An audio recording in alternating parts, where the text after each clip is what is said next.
लेखन, वाचन असे काही संस्कार होते तुझ्या घरामध्ये, वातावरणामध्ये? काय झालं? नाही, असं काही नव्हतं. म्हणजे मुळात ज्याला लोक लेखक असं म्हणतात तसं काही नव्हतं. मुळात आपण सगळी गोष्ट सांगणारी माणसं आहोत. म्हणजे गावाकडे तर ते खूप जास्त असतं. म्हणजे वासुदेवापासून कीर्तनकारांपासून सगळीच माणसं गोष्ट सांगत असतात. आणि त्याचे संस्कार तर आपल्याकडे पहिल्यापासून होतात. पण मुळात जे असं पुस्तकी किंवा असं काही कादंबरी असं काही नव्हतं. माझे वडील एसटी मध्ये कंडक्टर.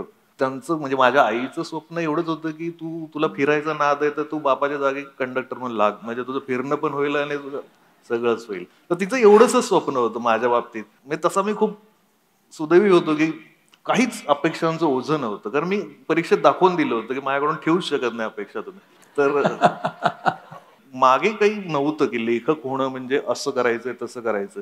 माझ्या आयुष्यातलं 9वीत असताना सगळ्यात मोठं स्वप्न होतं, वर्तमानपत्रात आपलं नाव छापून आलं पाहिजे. अच्छा. आणि ते 10वीत आलं. तेव्हा कसं काय आलं? मी कविता लिहिली होती आणि ती मी कविता लिहायचो शाळेत असतानाच. कसा मी उजेडात आलो तर सांगायचं ते एका वाक्यात म्हणजे माझ्या बेंचवर शेजारी बसणाऱ्या पोराने माझी कंप्लेंट केली, की हा कविता लिहितो माझ्या सरांना. तर ते आले माझ्या बेंचपाशी आणि त्यांनी बघितलं, की तू वर्ग चालू आहे आणि तू आपलं कविता लिहितोयस. तर माझं करिअर तिथे संपणार होतं, पण चुकून त्यांना आवडली ती कविता. तर ते म्हणले, "तू मला भेट नंतर." आणि त्यांनी मला मुलांसमोर वाचायला दाखवली. तर तेवढंच आपल्याला पुरेसं असतं. लागलो लिहायला. अच्छा. पण मला तू सांग, त्यावेळेला ज्या कविता तू लिहित होतास, त्या तर तुला सुचतच होत्या ना आपोआप. हो. तर आठवतंय की तो प्रोसेस कसा होता? कशा सुचायला लागल्या? तसं वाचनाचा किंवा लोक असं लिहितात असाच मुद्दा होता. पण मुळात काय व्हायचं, की थोडं गावाकडून आलेल्या मुलांचं किंवा गावातलं माहिती असलेल्या मुलांचं त्यांना उगाच कॉम्प्लेक्स येतो. खरं तर गावाकडच्या मुलांकडे सांगण्यासारखं खूप असतं, वेगळं. हो. कारण शहरात काय होतं, की एक साची आयुष्य असतं. म्हणजे तीच लोकल, तीच बस, तीच रिक्षा, तेच. गावात ते झाडं सुद्धा आपला रंग बदलत असतात. शेतातलं पीक सुद्धा आपला रंग बदलत असतं. विहीर आटलेली असते, नदी पूर्ण कोरडी झालेली असते आणि पुन्हा तिला पूर आलेला असतो. हे सगळं आपण बघत असतो. तर एवढंच बदल शहरात कुठं बघता येत नाही आपल्याला. तर ते सांगण्यासारखं, अरे यार, हे मी सांगतो आणि हे आवडतंय लोकांना किंवा हे इंटरेस्टिंग आहे. तर तसं आपण सुचत जातं, की हे नवीन सांगितलं पाहिजे. हे अजून आपण बोललं पाहिजे. बरं. मग आता त्या गुरुजींना कविता आवडली आणि मग ती वर्तमानपत्रात कविता प्रसिद्ध झाली. सूर्यकांत सराफ नावाचे खूप मोठे बालसाहित्यिक आहेत. ते माझे इंग्रजीचे शिक्षक होते. त्यांनी ती कविता महावीर जोंधळेंना पाठवली, की असं-असं विद्यार्थी. महावीर जोंधळे एक मोठे साहित्यिक आहेत, लोकमतचे संपादक होते ते. तर त्यांनी ती छापली आणि त्यांनी मला मी 11वी-12वीत असताना मला लोकमतमध्ये कॉलम लिहायला सांगितलं. डायरेक्ट हां, कॉलम मी लिहायला सांगितलं. रविवारच्या पुरवणीत BA फर्स्ट इयरला पोहोचायच्या आत माझा कॉलम चालू होता. बरं. त्याचं मी तेव्हा सटायर लिहायचो आणि मिरचीच्या खळ्यावर असं त्याचं नाव होतं. मिरचीच्या खळ्यावर. खळ्यावर. हां, मिरचीचं खळं नसतं. म्हणजे ते केलं तर वाटोळं होईल.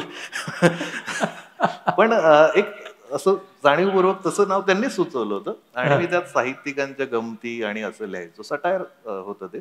बरं. पण मग त्यात मी एकदा जे संपादक होते त्यांच्यावरच लिहिलं आणि मग तो कॉलम बंद पडला.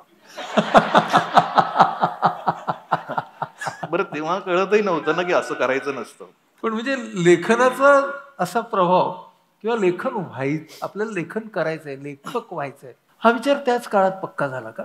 12वीला असताना माझं ठरलेलं होतं, की आपल्याला लेखकच व्हायचंय हं. आणि त्याला पूरक गोष्टी खूप घडत होत्या. हां. मार्क कमी मिळत होते. हो.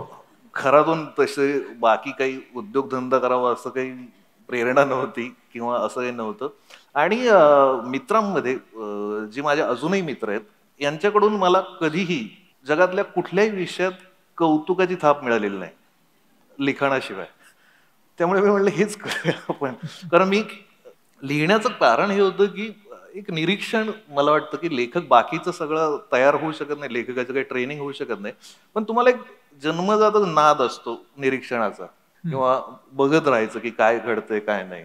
तर त्यामधून मला असं वाटतं, की जरा आपण आणि होऊया, आपण हे करूया. आणि वाचन तुझं कसं होतं? हां, ती सगळ्यात चांगली गोष्ट माझ्या बाबतीत घडली, की मी सरस्वती भुवन महाविद्यालयात शिकायला आलो. संभाजीनगरला तिथे शिकत होतो. तिथले जे ग्रंथपाल होते, त्यांनी मला खूप गोडी लावली वाचायची, कारण त्यांना असं लक्षात आलं की हा जरा वेगळी पुस्तकं निवडतोय. कारण आपण मृत्युंजय छावा वगैरे ठरलेलं असतं शाळेत की ही पुस्तकं वाचायची, तो आपला सिलेबस आहे अवांतर वाचनाचा.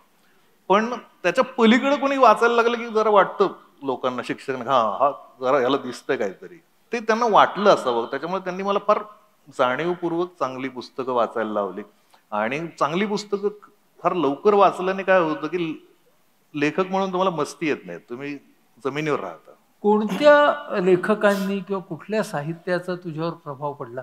मला खूप लोक आवडतात पहिल्यापासून, पण मला सगळ्यात जास्त असं वाटलं की गावातले वातावरण किंवा पहिल्यापासून संत तुकाराम ऐकणे किंवा घरोघरी ज्ञानेश्वरी कानावर पडत होती, कळत नव्हती फारशी, पण ती इतकं इंटरेस्टिंग होतं की मला अजूनही प्रश्न पडतो की त्या दर्जाचा म्हणजे ज्ञानेश्वरांसारखा किंवा तुकारामांसारखा मराठी कवी नंतर का नाही निर्माण झाला.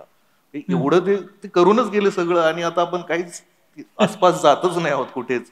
पण ते काय नाहीये, तुकाराम आणि ज्ञानेश्वर या दोघांनी काय ठेवलंय सांगायचं की, तर ते सतत ऐकणे. मग त्याच्यानंतर अशी खूप म्हणजे साने गुरुजी, साने गुरुजी वाचल्यानंतर सोपं सुंदर गोड कसं लिहावं ह्याच्यापेक्षा काय शिकायचं असतं. तर मला असं वाटतं की प्रत्येकाने आवर्जून साने गुरुजी वाचले पाहिजेत. मग आपण पुढे रंगनाथ पठारे आहेत, भालचंद्र नेमाडे आहेत, राजन खान आहेत, राजन गवस आहेत, अशी खूप मंडळी आहेत की जी त्या पुढच्या पायऱ्या आहेत. पण नरहर कुरुंदकर आहेत की नरहर कुरुंदकर वाचलेच पाहिजे. म्हणजे आज आपण जर बॅलन्स जमिनीवर राहायचं असेल आणि उजवं डावं करायचं नसेल तर नरहर कुरुंदकर आवर्जून वाचले पाहिजे. हा, आता तू असा एका बाजूने अभ्यास करत होतास, मुंबईत येणं कसं झालं? आता बीडमध्ये काय आहे की आमच्याकडे तुम्ही यू नेम इट, ती समस्या बीडमध्ये आहे. तुम्ही सांगाल ती समस्या आमच्याकडे आहे, पण तुम्ही सांगाल तो उपाय आमच्याकडे नाही आहे. किंवा लोक सांगतात पण आम्ही उपाय करू शकत नाही, करत नाही. म्हणजे बीडमध्ये एका वर्षी दुष्काळ असतो, दुसऱ्या वर्षी महापूर येतो, मग पुढे भूकंप असतो, मग पुढे अजून काहीतरी असतं. काही नसलं तर सरकार काहीतरी करून ठेवतं, म्हणजे पीक विम्यात घोळ करेल किंवा काहीतरी तुरीला बारदानाच नाही म्हणेल. तर ह्या सगळ्या गोष्टीतून तरुणांना असं काहीच दिसत नाही की इथे माझं काय होणार. ना MIDC ना रस्ते, म्हणजे ट्रेन तर अजून पण नाही आली. माझ्या आजोबांचंही स्वप्न होतं बीडला ट्रेन पाहिजे, माझंही स्वप्न आहे, माझे मुलंही तेच स्वप्न पाहतात की बीडला रेल्वे आली पाहिजे. आता थोडस जरा ती वेग घेते.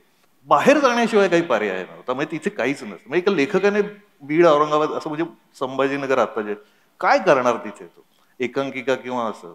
आणि दिसत होतं की हा मुंबईत, आणि आमचे जे सिनियर लोक होते म्हणजे मकरंद अनासपुरे असेल, चंद्रकांत कुलकर्णी असेल, किंवा ही सगळी मुंबईत एक नाव कमवत होती सगळं. तर मग तो पर्याय हाच आहे हे लक्षात आलं. आणि मग ओळखी पाळखी काढून, म्हणजे मी जात 12वी पासून होतो, म्हणजे मोठमोठ्या लेखकांकडे जायचो, काही वशीला लागतोय का. पण म्हणजे वशिलापेक्षा मला भेटायला आवडायचं. म्हणजे नेमाडेंना कॉलेजमध्ये असतानाच भेटलो, विंदा करंदीकरांना भेटलो, यदुनाथ थत्तेंना जाऊन भेटलो, अनिल अवचटांना जाऊन भेटलो होतो पुण्यात. मग काही ओळख नव्हती, काही नव्हतं. ती पत्र मी खरं तर तेव्हापासून लिहितो. मी डायरेक्ट या लोकांना पत्रच लिहायचो. अच्छा, पोस्ट कार्ड लिहायचो. बरं बरं बरं. हा, मग मुंबईत आलास आणि पहिल्यांदा काय केलंस? नाही, मुंबईत आलो तेव्हा मी आमदार निवासात होतो. म्हणजे निशिगंधावाडच्या आईने मला सुरुवातीला खूप मदत केली, मार्गदर्शन केलं. पण एक राहायला जागा लागते, तर आमदार निवास ही एक मस्त जागा होती तेव्हा. कारण एकाच आमदाराची अशी फ्लॅट असायचा तो. तर त्यात 15-20 लोक तर मिनिमम असायचे रोज. आणि ते 15-20 लोक कमी म्हणून की काय, 700-800 ढेकणं. आणि त्या सगळ्यांच्या सहवासात आपण राहतोय.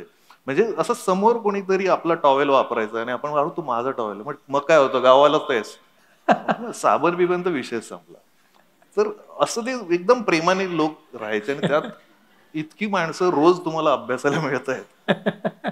तिथून मी वर्तमानपत्रात लिहायला लागलो. त्यात जरा पैसे मिळतात हे मला कळलं. बरे वर्तमानपत्रात लिहायचो तेव्हा पण मी चित्रपटाशी संबंधित जास्त लिहायचो. अतिशय दुर्दैवाची गोष्ट आहे, पण वर्तमानपत्रात काम करताना ज्याला क्राईम, कायदा किंवा इकॉनॉमिक्स मधलं फार कळत नाही, त्याला म्हणतात की तू असं कर, तू नवशिक आहेस, तू सिनेमावर लिही. असं हे फॅक्ट आहे. असं होतं. त्याच्यामुळे अजूनही आपल्याकडे सिनेमाचं परीक्षण उत्तम लिहिणारी माणसं नाही आहेत. तर तुला काही येत नाही ना, मग तू सिनेमावर लिही. तर ती मी नवशिकाच असल्यामुळे, मला इंटरेस्ट त्याच्यात असल्यामुळे मी मुद्दामून त्या ह्याच्यात की यांची मुलाखत घ्यायला जा, अमुक कर. आणि त्यात मला पहिल्यांदा निशिगंधावाडची मालिका जी तिने सुरू केली होती ती लिहायला मिळाली. मग तिथून मालिकांचं लिखाण असं. बरं, पण आता मालिकांचं लिखाण वेगळं आणि स्वयंस्फूर्तीनं लिहिलेली पत्र, कविता वेगळ्या. कारण त्या मालिकेचं लिखाण त्याचे निकष वेगळे, हुकमी पाहिजे, त्या दिवशीचं त्या दिवशी पाहिजे. कसं जमवलं असते? टीव्ही लिहिताना खूप फ्रस्ट्रेटिंग काम आहे मालिका लिहिताना, कारण ते रोज लिहावं लागतं. रोज आपल्याला सुचत नाही हा मुद्दाच नाही, तुम्ही ते लिहायचं. मग त्यामुळे खूप भंपक गोष्टी लिहाव्या लागतात. मग लोक शिव्या देतात की काय चाललंय ते किंवा काय. पण मी टीव्ही खूप कमी लिहिलं आणि पटकन सोडून दिलं, कारण ते मला शक्यच नव्हतं. कारण रोज सासू सुनेची की भांडणं किंवा कुणीतरी शत्रू आहे, आणि विशेषतः बाई शत्रू आहे, आणि विशेषतः पुरुषाचे 2-3 भानगडी आहेत. मी फार कमी पुरुष पाहिलेत ज्यांच्या 2-3 भानगडी. एकीच महाग आहे माणसाला, एक एक जमत नाही आणि 3-3 भानगडी दाखवायच्या. मला हे खोटं वाटलं खूप, म्हणजे वाटतं.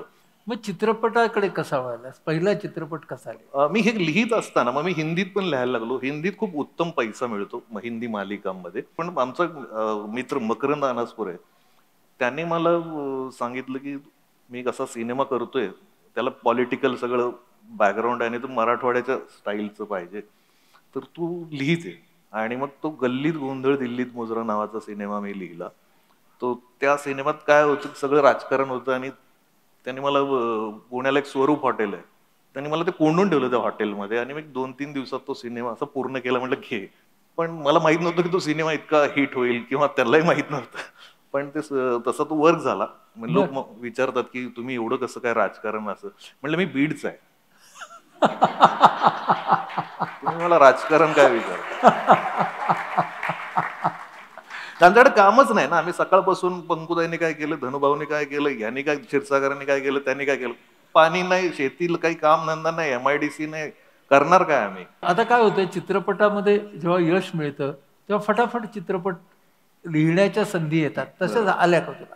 हा, म्हणजे काय झालं, तो सिनेमा हिट होता. त्याच्यानंतर मी गोष्ट छोटी डोंगरा एवढी नावाचा सिनेमा लिहिला शेतकऱ्यांच्या आयुष्यात, जो आमच्याच प्रश्नावर होता. तर ही नेहमी मी जसं म्हणलं ना, संपादकांच्या विरोधातच लिहिलं. तसं काँग्रेसचं सरकार होतं तेव्हा. तेव्हा आम्ही कृषी मंत्री अपहरण होतं आणि त्या एकदम सडकून टीका करणारी असं गोष्ट छोटी डोंगरा एवढी नावाचा सिनेमा होता. तर जे सरकार आहे त्याच्या विरोधात लिहिण्याची उगाच खुमखुमी पहिल्यापासून आहे. सत्तेच्या विरोधात आपण काहीतरी लिहिलं पाहिजे. म्हणजे आता काहीतरी मी या सरकारच्या विरोधात लिहिलं की लोक म्हणतात की हा, तुम्हाला त्यांच्या विरोधात काय लिहिलं. अरे, त्यांच्या विरोधात तर सिनेमे लिहिलेत, पण ते लोकांना माहितच नसतं ना. पण मजा काय आहे त्याच्यातली की हे लिहिल्यामुळे मला सतत ग्रामीण ग्रामीण ग्रामीण म्हणजे गावाकडचं राजकारण अमुक तमुक. बरं, मी माझं काही त्याच्यातलं PhD असल्यासारखं मला ते सुरू झालं होतं. ते लिहिलं पण सुद्धा. आणि मध्ये एक अवधूत गुप्तेनी मला गाणं लिहायला लावलं, जो माझा प्रांत नव्हता. मी फार केलं, पण तो म्हणला तुम्ही लिहू शकाल. आणि मग मी ती गाणी लिहिली 1-2. ते झेंडा चित्रपटासाठी. तर ते गाणं होतं कोणता झेंडा घेऊ हाती, विठ्ठला कोणता झेंडा घेऊ हाती. तर ते गाणं जरा वर्क झालं आणि मग मी जरा शिफ्ट झालो. मग गाणी लिहायला लागला? हा, मध्ये गाणी पण लिहिली. पण नाही, आता नाही लिहित मी फार. कारण गाणी हा असा प्रांत आहे की मला असं वाटतं की गीतकार म्हणून कोणी माझ्यावर टीका करू नये. लेखक म्हणून म्हणजे मला हिट झाल्यावर कधी फार फोन येत नाहीत, पण फ्लॉप झाला माझा सिनेमा, माझे मित्र आवर्जून फोन करतात, 200 रुपये परत दे, खूप वाईट होता. पण असे मित्र असायला पाहिजेत की जे आपल्याला स्वच्छ सांगतात. हे पोस्टमन काकांची पत्र आणि चला हवा येऊ द्या मधला तो कार्यक्रम, हे कसं काय झालं? हवाई उद्या तसं यशस्वीच म्हणजे चाललेलं होतं, सुरुवात व्यवस्थित, विनोदी सगळा कार्यक्रम. पण एकदा काय झालं, नरेंद्र दाभोळकर यांची हत्या झाली त्याच्यानंतर एक ट्रिब्यूट म्हणून काहीतरी स्पेशल केलं पाहिजे हवाई उद्यामध्ये, असं दीपक राजाध्यक्ष म्हणून त्या चॅनलचे हेड होते. तर त्यांनी असं, पण करणार काय, म्हणजे स्किट वगैरे हे तर शोभत नाही, म्हणजे असं फार. तर पत्र लिहायचं ठरलं की दाभोळकर असते तर त्यांनी आज काय मेसेज दिला असता. आणि मग ते कोण लिहिणार, मग मला फोन आला. म्हणजे असं काही सामाजिक विभाग असलं की लोकांना असं वाटतं की जगताप करून टाक, पण ही सगळ्यात अवघड गोष्ट असते. आता दाभोळकर असे ते काय म्हणाले असे केवढं डेंजर होतं आणि ते खूप सिरियसली होतं. पण ते असं झालं की तू वाचला, ते पत्र वाचलं सागरने, आणि ते पहिलंच पत्र इतकं व्हायरल झालं की लोक म्हणायला लागले की अशी पत्र असली पाहिजे, तुम्ही हवाई उद्यामध्ये पत्र ठेवा. आणि त्याची डिमांड वाढली. म्हणजे हे आम्ही केलेलं नाही, हे लोकांनी स्वतःहून आग्रहाने पत्र लिहायला लावली. आणि अशी किती पत्र झाली मग? अशी 70-80 पत्र आणि झाली त्याचं असतील. पुस्तक निघालं. हो, त्यातल्या मोजक्या पत्रांचं पुस्तक निघालं. आणि म्हणजे टेलिव्हिजनचं ह्याच्यात पहिल्यांदा मला वाटतं असं घडलं. मुळात काय होतं, की कुठल्यातरी कादंबरीवरून, कथेवरून, पुस्तकावरून मालिका बनते. पण मालिकेतल्या कॉन्टेंटचं पुस्तक नाही बनत पुन्हा. हम्म. तर हे पहिलं पुस्तक आहे, की जे मालिकेतल्या पत्रांचं पुस्तक झालं. वा, आम्हाला त्यातलं काहीतरी ऐकवशील का? तुम्ही सागरच्या आवाजात ऐकता, कारण तो अतिशय अप्रतिम आवाज आहे. ते पत्राचं फार मोठं यश सागर कारंडे. प्रत्येक नवऱ्याला जो जेवायला बसतो पण ताट वाटी न घेता, जो महिनोन महिने स्वयंपाकघरात डोकावलेलाही नसतो, किंवा डोकावला असेल तर अजून किती वेळ आहे हे विचारायला. तुम्हाला विश्वास बसणार नाही, पण आजही कित्येक घरात बायकांचा सगळ्यात जास्त वेळ आज जेवायला काय बनवायचं यावर विचार करण्यात जातो. कित्येक नवरे असे असतात ज्यांना आज बनवलेली भाजी पुन्हा त्या आठवड्यात पण नको असते. बायका विचार करत राहतात, रोज रोज काय नवीन बनवायचं. नोकरी करणारी स्त्री असेल तर अजूनच टेन्शन. तिच्याकडे आधी स्वयंपाक करायला वेळ कमी, त्यात काय बनवायचं हा विचार कधी करणार. लोकल ट्रेनमध्ये गर्दीत भाजी निवडणाऱ्या बायका बघितल्या की डोळे भरून येतात. आजही खूप बायकांना स्वयंपाकात पुरुषांची मदत अपेक्षित नसते. पण कधी चुकून विचारलंच की आज काय बनवू, तर पुरुष बिनधास्त सांगतात काहीही बनव. हा काहीही नावाचा पदार्थ अजून कुठल्या स्त्रीला बनवता आलेला नाही. नेमकं काय बनवायचं हे सांगणारे नवरे पण खूप कमी आहेत. पण कुठलीही भाजी बनवली तरी त्यात काही ना काही दोष काढणारे नवरे खूप आहेत.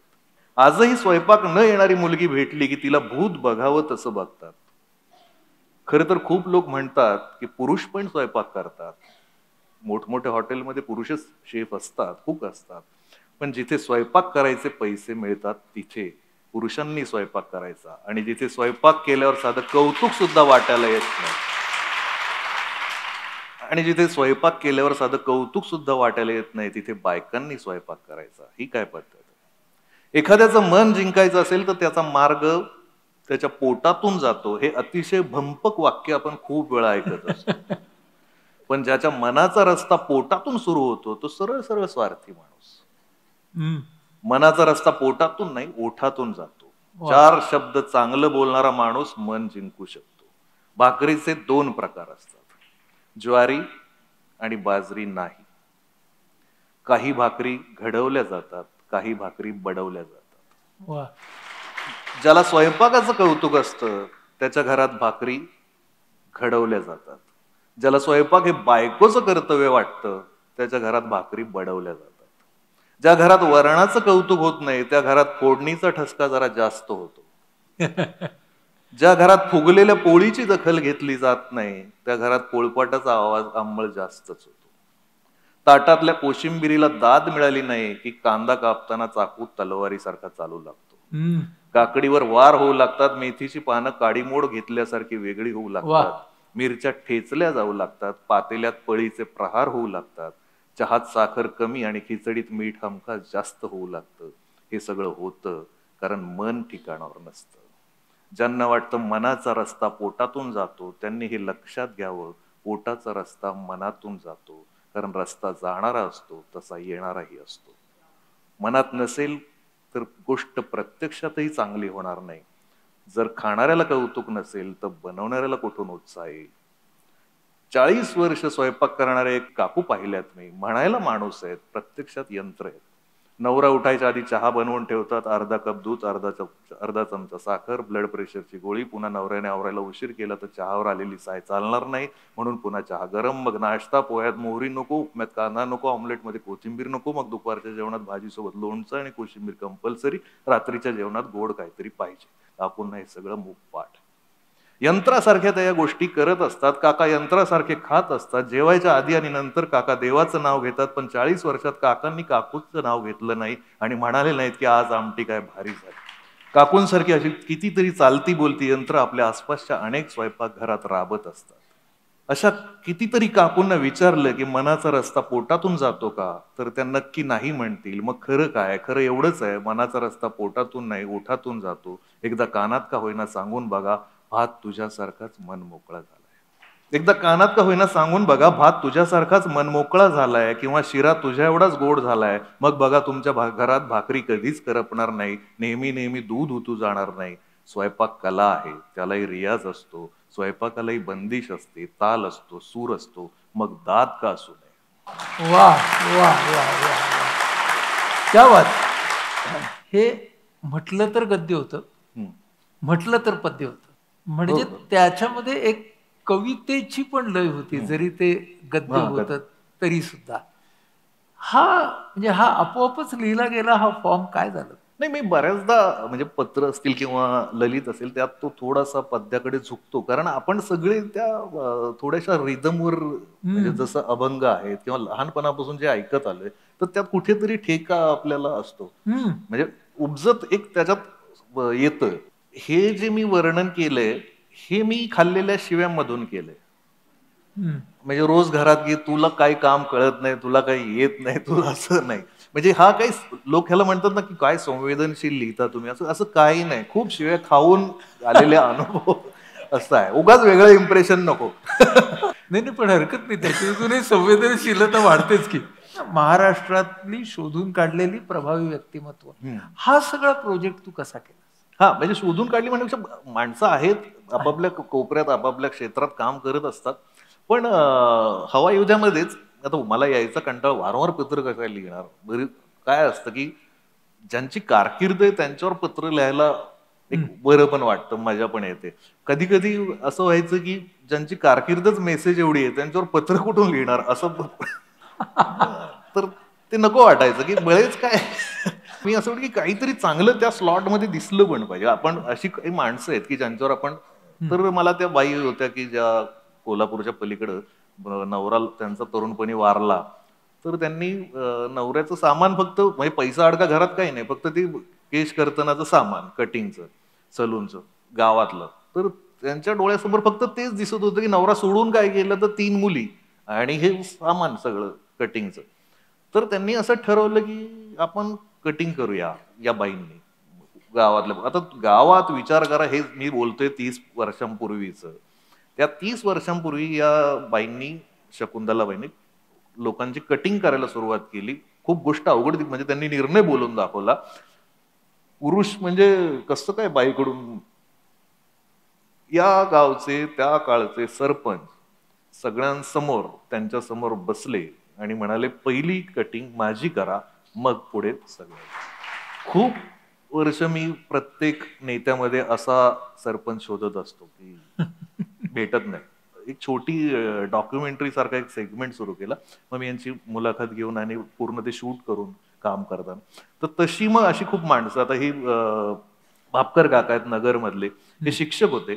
शिक्षक रिटायर्ड झाले तेव्हा त्यांना काही पैसे भेटले, तर त्यांनी आता सगळे वाट बघत होते, हा यांना देतील त्यांना देतील, पण त्यांनी मुलांना पैसे न देता, त्या गावाकडे रस्ता नव्हता, तो रस्ता त्यांनी एकट्याने स्वतःच्या पेन्शन मधून बांधला. त्यांनी 15-20 किलोमीटर रस्ते बांधलेले आहेत आतापर्यंत. बर, अहमदनगर मध्ये, म्हणजे अहिल्यानगर आता ज्याला म्हणतो आपण.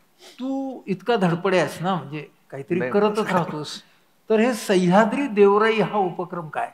आता गल्लीत गोंधळ पासून सयाजी शिंदे किंवा हे सगळे मित्रच आहेत, मकरंद किंवा मी नाम फाउंडेशन माझ्या गावातूनच, बीड मधूनच सुरू झालंय. आम्ही मकरंद आणि आम्ही ठरवलं होतं की काहीतरी करूया, कलावंत मिळून आत्महत्याग्रस्त, म्हणजे त्यांच्या बायकांना काहीतरी पैसे मिळाले. कारण सरकार किंवा बाकीच्या ठिकाणून काय होतं अडचण, ही मदत जाते ती घरातल्या पुरुषाच्या हातात जाते, त्या स्त्रीच्या हातात जात नाही. आणि तुम्हाला अतिशय दुर्दैवाची गोष्ट सांगतो की आत्महत्या झाल्यावर त्या स्त्रीच्या डोक्यात दुःख, हे बाकीचे प्रश्न आहेत, पण त्याच्यापेक्षा सगळ्यात मोठा प्रश्न असतो, तिला तरुणपणी विधवा एक तर होते, तिला तिचे माहेरचे सुद्धा स्वीकारत नाहीत, सासरचे सुद्धा स्वीकारत. माहेरी भावाचा प्रॉब्लेम असा असतो, शेतीत वाटेकरी आली, सासरी इतर नवऱ्याच्या भावांचा प्रॉब्लेम असतो की आता हिच्या नावाने शेत करावं लागेल.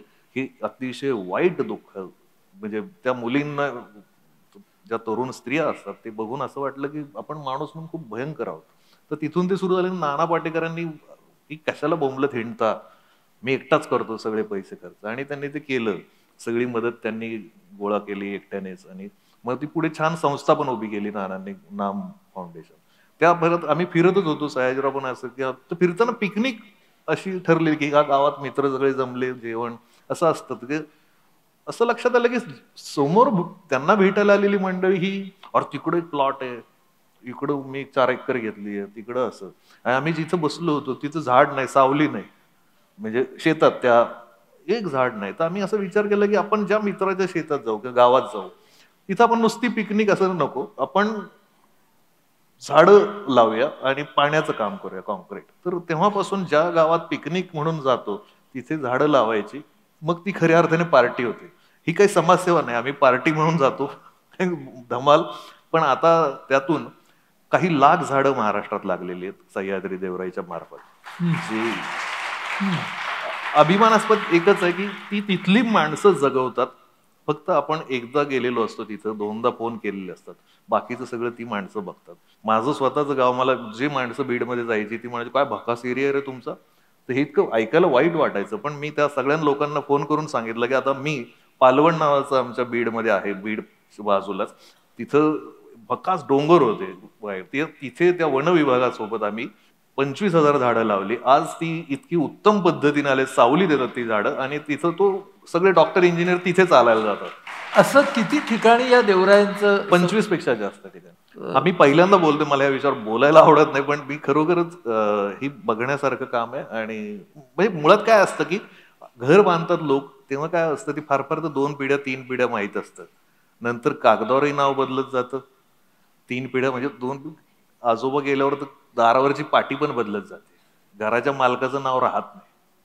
पण झाड अशी गोष्ट आहे की हे आमच्या मावशीनी लावलं होतं, हे आमच्या आजीनी लावलं होतं, हे आमच्या पणजोबांनी लावलेलं, हे त्याचं झाडाचं क्रेडिट कोणीच घेऊ शकत नाही. तुमच्या बंगल्याची पाटी बदलणार हे लक्षात ठेवा, झाडाचं क्रेडिट कोणीच नाही घेणार. क्या बात. आता ना एका बाजूला तू असे सामाजिक उपक्रम करण्यामधला चळवळ्या पण आहेस, एका बाजूने तू लेखक आहेस. दोघे एकमेकांना कसे पाहतात? नाही, मी दोन्ही ठिकाणी कार्य करताय. म्हणजे मला माझं सगळ्यात जास्त काम काम म्हणण्याच्या वाचन, लिखाण. मी माझी थीम पूर्ण माझ्या लिखाणाची बघितली तर कार्यकर्ता आहे. म्हणजे कोणता झेंडा किंवा हाती हा प्रश्न एका कार्यकर्त्याचा आहे. गल्लीत गोंधळमध्ये एका कार्यकर्त्याची इच्छा आहे की या व्यवस्थेला धडा शिकवला पाहिजे. मी असं कुठलंही काम आतापर्यंत मी कार्यकर्ता या भूमिकेतूनच केलंय, लिहिलंय. तर मला हा कार्यकर्ता म्हणून मी सामाजिक कामात असेल, मी तुम्हाला पुढे नाही दिसेन, मागेच दिसेन, कार्यकर्त्याच्या भूमिकेतच दिसेन. लेखक म्हणून पण मी कार्यकर्त्याच्या भूमिकेत, कारण मी हे व्यवस्था लांबून बघतोय. ही व्यवस्था बघताना मला नेहमी एका बाईची आठवण होते, राजस्थानमध्ये ती बाई होती. ही सगळे माहितीच्या अधिकाराचं चळवळ म्हणजे मागणी करण्यासाठी या बायका जमल्या होत्या. ते घुंगट घेतलेल्या असतात ना तिकडच्या बायका, त्या बायका, आणि घोषणा देत होत्या माहितीचा अधिकार झालाच पाहिजे वगैरे असं, त्या रॉय बाई आणि ते सगळे. तर पत्रकारांना प्रश्न पडला की ते चेहरा दाखवत नाहीत, एवढा अर्धा घुंगट घेतलेला बायका आहेत आणि ह्या मागतायत काय माहितीचा अधिकार. पत्रकार कुत्सितपणे त्यांना प्रश्न विचारत, तुम्हाला कशाला माहितीचा अधिकार पाहिजे, माहितीचा अधिकार म्हणजे काय वाटलं तुम्हाला. ती म्हणते, हे बघ बाळ, तू ते माईक बाजूला कर, ऐकून घे. मी माझ्या मुलाला 10 रुपये दिले आणि साखर घेऊन ये, चहापत्ती घेऊन ये, अमुक घेऊन ये सांगितलं, आणि तो घेऊन आला, आणि जर त्याच्यात मला त्याने आठाने सुद्धा घोळ केला, माझ्या मुलांनी मला पैसे परत देताना आठाण्याचा सुद्धा घोळ केला, तर मी त्याच्या कानफाडीत मारते. तर मी माझ्या मुलाकडून ही अपेक्षा ठेवते, तर सरकारकडून माझी अपेक्षा का असू नये की माझे आठाणे कुठे गेले, म्हणजे ते विचारणार म्हणजे विचार. तर म्हणून मी लिहितो, म्हणून मी सामाजिक याच्यात आहे की मला अधिकार आहे, कारण मी माझ्या लोकांशी बोलू शकतो, तर मी सरकारला पण विचारू शकतो. क्या बात. म्हणजे ह्याच्यातून तुझं एक्सप्रेशन येतं, आणि हेच तुझं समाधान असलं पाहिजे. बरोबर नाही का, की कलाकाराचं समाधान हे वेगळं असणार नाही. आज लेखन ही एक करिअर म्हणून तिला काही फारशी प्रतिष्ठा अजून पण नाही. आज आपल्या समोर इतके विद्यार्थी आहेत, पालक आहेत, शिक्षक आहेत, तर खरंच लेखन नावाचं करिअर होऊ शकतं का रे? लेखन हे करिअर होऊच शकतं. आता मराठी मालिकांमध्ये लिहिणारे लोक लेखनावरच जातात, पण ते फार मनाविरुद्धचं लिहिणं आहे. तरी पण सध्या चित्रपट, मालिका आणि ह्या युट्यूब किंवा हे बाकीच्या गोष्टी OTTवर किंवा हे सगळ्या ह्याच्यात कॉन्टेंट खूप पाहिजे. म्हणजे प्रचंड गरज आहे कॉन्टेंटची. म्हणजे चांगलं लिहिणाऱ्यांची कधी नव्हे ती सगळ्यात जास्त गरज आता पडली आहे. लेखक खूप आहेत, चांगलं लिहिणारे कमी आहेत. हम्म. आणि आता मला जसं मुंबईत जावं लागलं तसं गरज पण नाही. म्हणजे जालन्यातल्या कुठल्या तरी गावात किंवा रायगडमधल्या कुठल्या तरी गावातला मुलगा सोशल मीडियावर 4 ओळी लिहून जगभर प्रसिद्ध होऊ शकतो. त्याला त्याचं गाव सोडून मुंबईला जायची, पुण्याला जायची गरज नाही. तो तिथे बसून लिहू शकतो, तिथे बसून ते मागितलं जाऊ शकतं. व्यवहारही तसे होत आहेत. तर तो संघर्ष कमी झालाय. फक्त एक कॉम्प्लेक्स आहे जो अजूनही वर्क होतो, की भाषा. म्हणजे मी त्या भाषेत कसं लिहू, म्हणजे कोकणातल्या मुलाला ती तिथल्या प्रमाण मराठी भाषेत कसं लिहू, मराठवाड्यातला. तर मुळात काय आहे, की जी बोली भाषा आहे ती सध्या सगळ्यात जास्त प्रचंड लोकप्रिय होते. म्हणजे भारत गणेशपुरी वराडीत बोलला ती जास्त आवडतंय, मकरंद अनसपुरी मराठवाडीत बोललात ती जास्त आवडते, कोकणातली पात्र जी आहेत ती जास्त आवडत आहेत, मांगले असतील किंवा तो हास्य जत्रामधले कलाकार असतील. तुमची भाषा तुम्हाला लिहिता आली तर तुम्ही जिंकलंय, तुमचं करिअर झालंय. फक्त ती छान लिहिता आलं पाहिजे. म्हणजे तुमचीच भाषा लिहा. प्रमाण भाषेचा हट्ट आज तुम्ही सोडलात तरी चालणार आहे. तुम्ही एक्सप्रेस स्वतःला तुमची करा. भाषा, आणि तुमचं एक्सप्रेशन मात्र प्रामाणिक पाहिजे, जेन्युइन, ते प्युअर. जेन्युइन पाहिजे, ते प्युअर पाहिजे. बरोबर. आणि ज्याच्यामध्ये तुमचं जगणं आलं पाहिजे. तर लेखनाची करिअर ही. मी मुंबईला आलो तेव्हा एक वाहिनी होती फक्त. हो. आता त्या 10 वाहिन्या आहेत. तर हम्म. त्यामुळे संधी खूप आहेत, फक्त माणसं नाही आहेत. आपल्या मराठी भाषेला अभिजात भाषा असा दर्जा मिळाला. या भाषेत लिहिणारा एक लेखक म्हणून तुला काय वाटतं?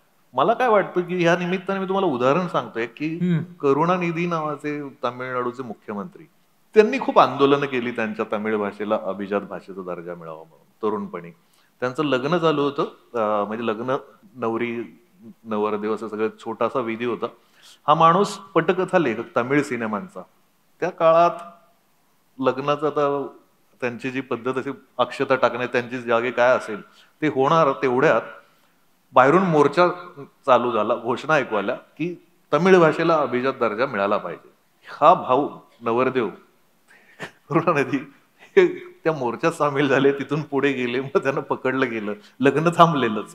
तर मला म्हणायचं की ही डेडिकेशन लागतं, ही भाषेविषयीची तळमळ लागते. ही आमच्यापैकी किती लोकांना आहे, आमच्यापैकी किती लोकांनी काय केलंय अभिजात दर्जा मिळावा म्हणून. तर ही फार म्हणजे भाषेवरचं प्रेम हे आपल्याला पहिले शिकलं पाहिजे. भाषा अभिजात आधी झाली, प्रेम अजून बाकी आहे. म्हणजे आता अभिजात प्रेमाची गरज आहे असं म्हणू आपण. करेक्ट. AI सारखी जी सूत्र येत आहेत त्याच्यामुळं लेखन या गोष्टीवरती काय परिणाम होईल आणि लेखकाने या सगळ्या गोष्टींच्याकडे कसं पाहावं? हे आम्ही 20-25 वर्षापूर्वी चिठ्ठ्या लिहायचो, प्रियकर प्रेयसी एकमेकांना. आता मुलं मेसेज लिहितात, तर मेसेज तरी धड लिहितील असं वाटलं होतं. ठीक आहे, शॉर्टकट आहे, पण त्याच्यात काय ते इमोजी पाठवतात. गाल लाल झाल्याचा इमोजी, हग केल्याचा इमोजी, कुठं किस केल्याचा इमोजी. आता हे काय मोबाईलवर करायच्या गोष्टी आहेत का? काय कुठून काय करणार तुमचं AI? याच्यावर उपाय काय करणार? ओरिजिनल ते ओरिजिनलच आहे ना. तुम्ही गुगलवर काय बघता, नदी बघू शकता, बरोबर, पण नदीत पोहण्याचा जो आनंद आहे तो प्रत्यक्षातच आहे. त्यामुळे कॉन्टेंट हा कॉन्टेंट आहे. AI क्रिएट करून करून ते पुन्हा डुप्लिकेटच आहे सगळं. अजूनपर्यंत तरी तुम्हाला ते असं अस्सल येत नाही, तो फील येत. जेन्युइन कॉन्टेंट काय असतं, की लाथ लागली तर आपल्याकडे कसं आपण हे होतं ना, एकदम पाया पडतो. आता त्याच्यातलं AI व्हर्जन काय आहे? सॉरी, काय फिलिंग आहे? म्हणजे काय सॉरी आहे? सॉरी, मग बापाने पाणी दिलंय, पोरगा थँक्यू. धमकी देतोयस का थँक्यू म्हणतोयस? तुझं एक्सप्रेशन आहे का हे? म्हणजे सगळं कृत्रिम झालंय ना. तर ह्याच्यात मजा येणार नाही. मजा मिठीतच असणार आहे. मजा तुम्ही ती हग पाठवून नसणार आहे, ती कधीच येऊ शकत नाही. त्यामुळे AI उपयोगी आहे. AI तुम्हाला सोल्युशन्स देईल, AI तुम्हाला तुमच्या शक्यता वाढवेल, पण AI मुळे तुम्हाला आनंद नाही मिळणार. तो कलाकृतीचा आनंद कधीच मिळू शकत नाही. हा, तर म्हणजे कल्पकता, सर्जनशीलता या गोष्टी राहतीलच. तुझा हा संग्रह आहे, पुस्तक आहे सेल्फी, तू आम्हाला काय वाचून दाखवणार आहेस? मी बाप या विषयावर, कारण ही खरोखर आपल्या पिढीतली बाप माणसं आहेत. म्हणजे आपण पाहतोय ती खरोखर अशी माणसं आहेत. अनिल अवचट ज्यांनी मला खूप चांगलं मार्गदर्शन केलं. मी कुठल्याही लेखकांशी चांगला बोलतो, कारण मी असा सुदैवी माणूस आहे की मी ज्या ज्या मोठ्या लेखकांना भेटलो, मोठ्या माणसांना भेटलो, त्यांनी मला 4 शब्द विचारले. मी 11वी-12वीत होतो, मुंबईत, पुण्यात फिरायचो.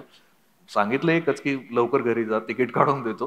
पण मायेनं विचारलं. ही सगळी बाप माणसं आहेत, या सगळ्या पिढीविषयी आणि बाप याविषयी मी वाचतो. आणि आपल्या पिढीचे बाप, बापावर फार कविता लिहिल्या जात नाहीत, कारण तुझी कविता फालतू आहे असं 4 चौघात सांगू शकणारे प्रामाणिक बाप अजून आहेत.